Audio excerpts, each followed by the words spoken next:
Hi hello, ഞാൻ നിങ്ങളോട് share ചെയ്യുന്ന വീഡിയോ എന്ന് പറയുന്നത് കണ്ണിനടിയിലെ കറുപ്പ്, അതുപോലെ തന്നെ മുഖത്തെ ടാന്, അതുപോലെ തന്നെ നല്ല നിറം ഉണ്ടാകാനായിട്ട് ടിപ്പാണ് നിങ്ങളോട് ഷെയർ ചെയ്യുന്നത്. അതിനായിട്ട് നമുക്ക് ഒരു സ്വല്പം അതായത് പയർ നമ്മൾ എടുക്കുക.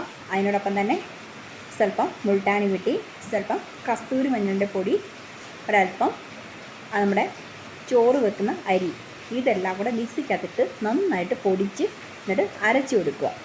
മുഖത്തിടുന്ന രീതിയിൽ പാക്കായിട്ട് അരച്ചു കൊടുക്കുക. ഇതിനകത്തേക്ക് ഒരു പേരയിലയും കൂടെ ചേർത്താൽ സൂപ്പറായിരിക്കും.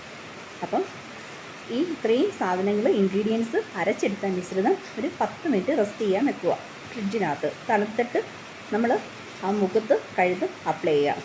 കണ്ണിനടിയിലെ കറുപ്പ്, അതുപോലെ തന്നെ മുഖത്തെ ടാന്, നല്ല ഗ്ലോയും നല്ല നിറം ഉണ്ടാകാനും സൂപ്പറാണ്. ഇത് നമ്മൾ ചെയ്ത് നോക്കുന്നതാണ് നിങ്ങളോട് ഷെയർ ചെയ്യുന്നത്. അപ്പം എല്ലാവരും ചെയ്ത് നോക്കുക, സപ്പോർട്ട് ചെയ്യുക. ഓക്കെ, നമ്മളൊക്കെ ഒന്ന് സബ്സ്ക്രൈബ് ചെയ്യുക. ഓക്കെ ഫ്രണ്ട്സ്, നമ്മളെല്ലാവരും ഒന്ന് സപ്പോർട്ട് ചെയ്യുക. Okay, by.